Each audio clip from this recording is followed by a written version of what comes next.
Hola chicos de Archile, esta es la clase de historia y el día de hoy vamos a hablar sobre la importancia de la democracia en una sociedad y la participación en esta misma.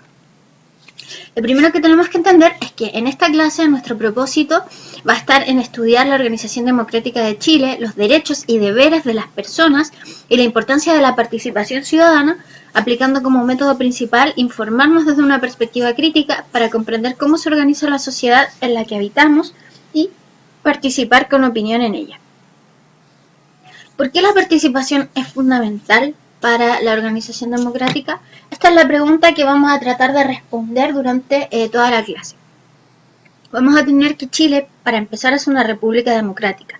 ¿Qué significa que sea una república? Quiere decir que es un gobierno cuya legitimidad brota de la voluntad de toda la comunidad, donde no impera la disposición arbitraria de una sola persona, sino la ley discutida por los ciudadanos. Un gobierno en el que hay instituciones, donde los cargos públicos son temporales y rotativos y en el que para su funcionamiento los individuos participan. Entonces, vemos que el significado de república está directamente relacionado con nuestra participación. Nosotros somos quienes elegimos a quienes van a gobernar, a quienes van a tomar las decisiones por nosotros. Por eso es tan importante estar informado, por eso es tan importante convertirnos en sujetos activos dentro de esta democracia, dentro de esta república.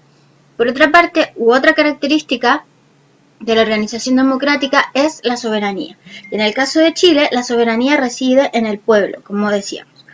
¿Qué significa soberanía? Es la facultad que tiene un pueblo, es decir, un país, la gente que vive en un país, o una nación de ejercer el poder, el cual es delegado al Estado. El Estado lo gestiona por medio de sus autoridades. Entonces tenemos que claramente somos muchas personas las que vivimos en el país, a veces nos cuesta ponernos de acuerdo entre pocas personas, imagínense ponernos de acuerdo entre 17 millones, es difícil, por eso mismo entonces nos reunimos, votamos y elegimos a quienes nos van a dirigir, porque de esa manera se puede organizar y se puede ordenar de mejor manera el país. Y como decíamos, esta soberanía y esta república democrática se hace mediante el sufragio, es decir, mediante el voto. Y así elegimos el proyecto político y los representantes encargados de gobernar el país. De esta forma, vemos cómo a través de que nosotros elegimos a nuestros representantes, tenemos que estar informados de cuál es el proyecto político, de cuáles son las propuestas que los candidatos tienen para mejorar y enriquecer la cultura en nuestro país. Vamos a ver que Chile, como república democrática, tiene ciertas características. La primera de ellas es que existe una primacía de la ley. Las autoridades, como todos los habitantes del país, tienen que respetar y obedecer las leyes. Sus decisiones deben ser tomadas conforme a las leyes y no según su voluntad. Por lo tanto, independiente de que sea la autoridad, que sea quien nos manda, tiene que someterse a lo que está escrito en las leyes.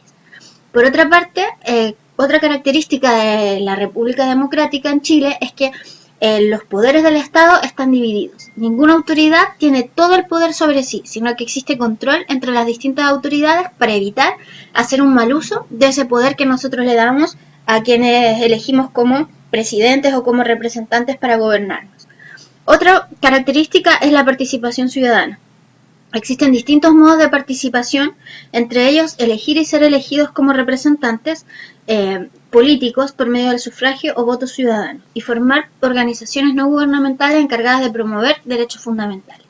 Entonces nuestra participación no solamente se restringe al voto, sino que también nosotros podemos formar organizaciones que contribuyan al país de manera que sea parte de la institucionalidad a partir de grupos políticos, por ejemplo, pero también a través de organismos no gubernamentales que se encargan de gestionar políticas que ayuden o que vayan en beneficio, por ejemplo, del medio ambiente, de los animales, de los niños, etc. Y otra característica de la República Democrática es que se elige periódicamente a las autoridades. Las autoridades son representativas de la ciudadanía, pero el tiempo de mandato es limitado. ¿Se imaginan estuviesen los mismos presidentes durante muchos años? Esto empezaría a viciar el poder. Por lo tanto, es necesario ir cambiándolos porque de esta forma los partidos políticos y las personas se ven presionadas a realizar, a concretar las propuestas que tienen, porque de esa manera, porque si no cumplen, entonces pueden ser reemplazados por otros candidatos.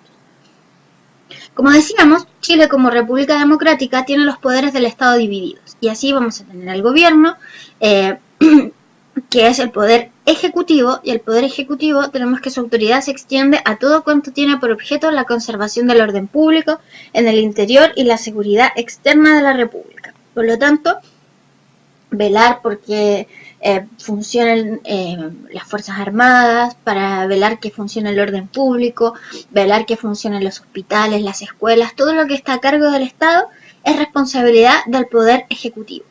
Tenemos también el poder legislativo, que su rol, su misión es elaborar las leyes. Acá tenemos al Congreso Nacional, que se compone de dos ramas, la Cámara de Diputados y la Cámara de Senado, y estas dos operan conjuntamente para la formación de las leyes. Y finalmente, cuando alguien no cumple la ley, entonces está el Poder Judicial, que es el encargado de administrar la justicia. Y tiene la facultad de conocer las causas civiles y criminales, de resolverlas y de hacer ejecutar los juzgados.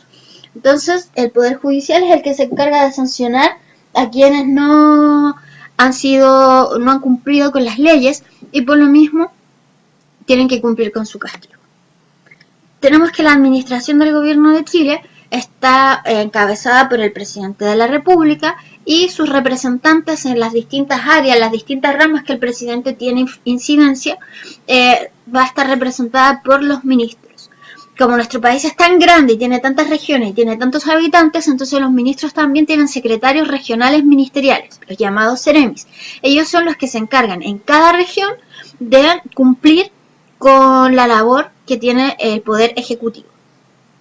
Como representante de la República tenemos al gobernador regional, que va a ser el encargado va a ser el representante directo del presidente en cada una de las regiones. Y estos gobernadores van a tener consejeros regionales. El gobernador es un cargo de confianza del presidente, por lo tanto es el presidente el que nombra a los gobernadores regionales. Pero los consejeros regionales, los CORES, son elegidos democráticamente. También dentro de las regiones hay distintas provincias y aquí vamos a encontrar a los gobernadores. Cada región o cada provincia a su vez va a estar compuesta por municipios y en los municipios vamos a encontrar alcaldes y el alcalde no va a gobernar solo, sino que va a estar asesorado por los concejales. Vemos acá que los consejeros regionales, los alcaldes y los concejales son elegidos de manera democrática. Vamos a ver que también para que todo esto pueda resultar y todo esto se pueda cumplir es necesario tener un estatuto que nos diga qué es lo que debemos hacer y cuáles son nuestros derechos. La carta fundamental que dice todo o que tiene reunidas todas estas leyes se llama Constitución de la República de Chile. De acá podemos encontrar que la Constitución Política de la República de Chile es la ley fundamental del Estado, lo que obliga a las demás leyes a subordinarse a ella respetando y siendo coherentes con sus principios. ¿Qué quiere decir esto? Que, por ejemplo, si yo soy dueño de un condominio, soy dueño de un colegio o soy dueño, no sé, de alguna institución, mis leyes o las leyes que gobiernan dentro de mis territorios no pueden sobreponerse a las leyes de la Constitución de la República. No pueden pasar por alto lo que la República, las leyes que están constituidas en la República. Por lo tanto, cada institución que tiene que elaborar su manual de convivencia tiene que hacerlo rigiéndose por las políticas de la Constitución de la República Chilena. Vamos a tener que en la Constitución, también denominada Carta Fundamental, señala la organización, la estructura y el funcionamiento del Estado y establece los derechos y los deberes que tenemos como ciudadanos. Existen distintas instituciones, a lo largo de la historia de nuestro país han existido distintas constituciones.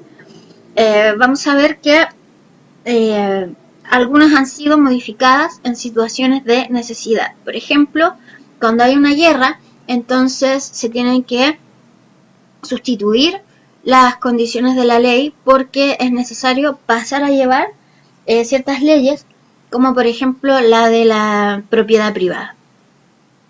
La Constitución actual fue promulgada en 1980 bajo un periodo de dictadura militar y ha sido objeto de muchas modificaciones y también de muchísimas críticas. Por lo mismo, desde hace algún tiempo se discute si es pertinente o no cambiarla por una nueva Constitución que se adecue a la actualidad.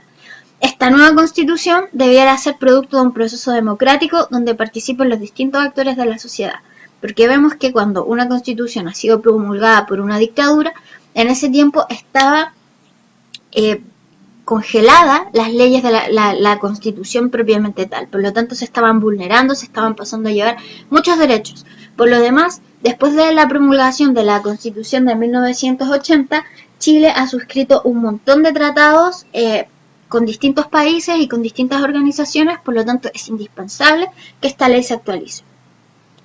Vamos a ver que la organización de la Constitución de la República se divide en cinco partes temáticas. Vamos a ver que en el capítulo 1 están las bases de la institucionalidad. Acá vamos a encontrar los principios sobre los que se organiza el Estado chileno. En el capítulo 2 vamos a reconocer cuáles son las características de la nacionalidad y la ciudadanía.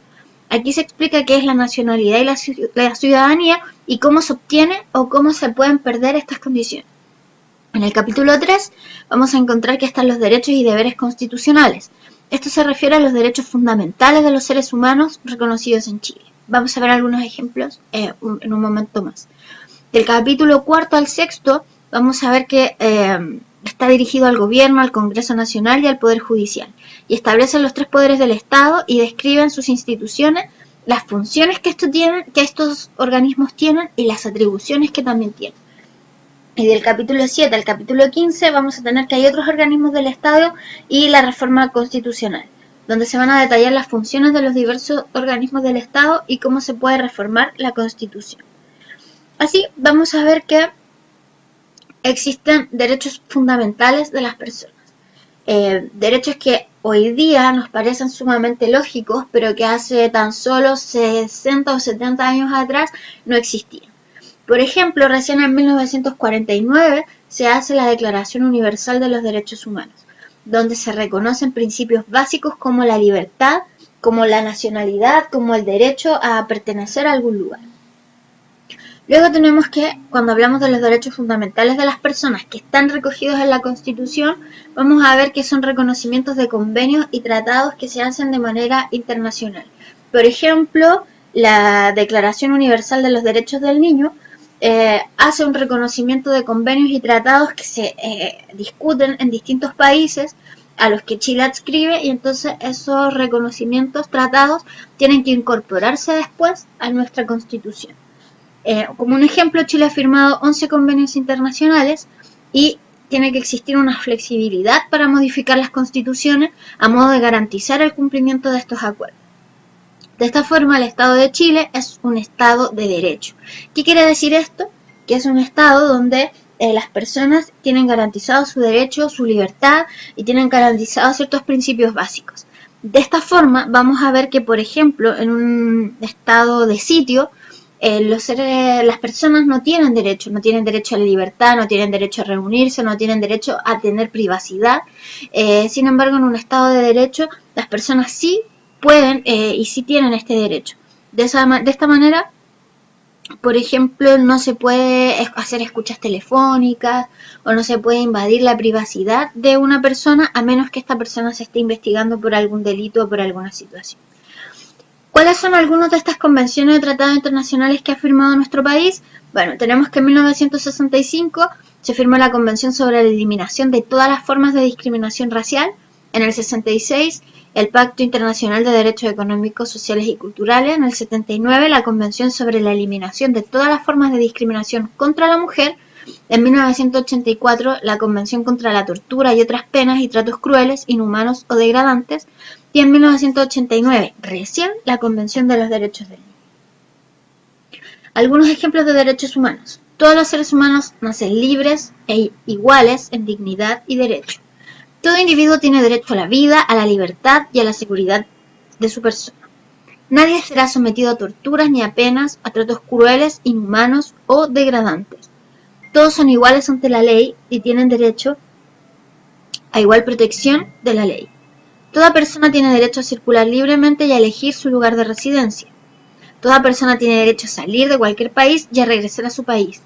Toda persona tiene derecho a la propiedad individual y colectivamente. Nadie será privado arbitrariamente de su propiedad. Vemos que son derechos súper básicos y que hoy día ninguno de nosotros pondría en cuestionamiento estos derechos de las personas. Sin embargo, como decíamos hace un rato, recién en 1949, es decir, hace 70 años se firmaron estos derechos. Antes la gente no tenía derecho o no, estos derechos no eran reconocidos a las personas. Vamos a ver que el ejercicio de los derechos de las personas solo es posible si se cumplen los deberes y las responsabilidades, primero del Estado. El Estado tiene que garantizarnos por medio de todas sus instituciones y leyes que todas las personas pueden ejercer todos los derechos estipulados en la Constitución Política de la República, por ejemplo a la salud, a la educación, a la seguridad social, entre otros. Cada sujeto de derecho, las personas que ejercemos un derecho, tenemos que cumplir ciertas responsabilidades para que estos derechos se hagan efectivos. Por ejemplo, conocer nuestros derechos, ejercerlos y denunciar en el caso de que estos derechos no sean respetados. Otro de los ejercicios, otro de los agentes responsables son las instituciones. Las instituciones privadas, como los centros educativos de salud, de previsión social, de cualquier otra materia, tienen que cumplir los compromisos que adquirieron con las personas y respetar los derechos de las personas que establece la Constitución y las leyes. Y las otras personas. Todas las personas tenemos que respetar las normas y los derechos de los demás, íntegramente y sin ningún tipo de distinción. Vamos a ver entonces que cuando estamos formando parte de una república democrática, nuestra participación es fundamental. Y nuestra participación debe ser activa y responsable. No simplemente ir a votar, sino que también tenemos que estar inspirados siempre en aquello que genere o que devenga en el bien común, en el bien de todos nosotros. Por lo tanto, tenemos que hacer acciones que vayan en función de este bien social, de este bien colectivo. Para ello es indispensable cumplir siempre con nuestros deberes. Y acá en las imágenes tenemos algunos ejemplos de cómo podemos participar.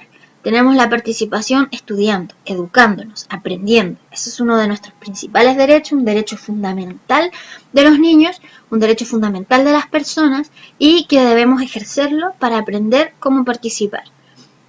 También tenemos el cuidado del medio ambiente, por ejemplo, que van a ser formas en las cuales yo puedo participar en la comunidad y cooperar con el bien común. ¿Cuáles son las actitudes cívicas, por lo tanto, que se esperan de cada uno de nosotros? Primero, que seamos tolerantes a las diferencias, que seamos capaces de aceptar y de respetar a los demás. Y eso es la otra actitud, ser capaces de mostrar respeto hacia todos nuestros semejantes, hacia los animales, hacia el medio ambiente. El compromiso que tenemos que tener también con nuestro entorno, con nuestra comunidad. Compromiso de participar, compromiso de mantener limpio el espacio, compromiso de respetar, compromiso de tolerar. La honestidad, siempre tenemos que actuar con honestidad sin pasar a llevar los intereses de las otras personas. La empatía, debemos ser capaces de ponernos en el lugar de otro para mirar desde esta perspectiva lo que el otro debe estar sintiendo. Y también nuestra responsabilidad para con nosotros mismos, para con nuestro bienestar, pero también para con el bienestar de los demás. Y dentro de estas actitudes cívicas, lo más importante es que manifestemos estas actitudes en el cuidado del medio ambiente y en el cuidado también del patrimonio. Cuando hablamos del patrimonio nos referimos, por ejemplo, a los edificios o a todo aquello que nuestros antepasados, los chilenos de antes, nos legaron. Y por lo tanto, debemos cuidarlo. Pero también se refiere al patrimonio nacional, natural, por ejemplo, a todos los entornos naturales, cuando vamos a reservas ecológicas, cuando vamos a lagos, a las playas. Todos esos son lugares que nosotros debemos cuidar, debemos mantener limpios, debemos respetar, no rayar, no hacer graffiti, porque es muy importante que cuidemos el patrimonio para legárselo a las generaciones futuras. Finalmente, entonces, vamos a ver que la democracia tiene que ver con nuestra capacidad de ser agentes sociales que ordenamos, que organizamos o que nos organizamos socialmente para poder subsistir como comunidad y que para ello es indispensable nuestra participación. Bueno, chicos, los invito a desarrollar las actividades propuestas para la clase y nos vemos la próxima semana en una nueva clase.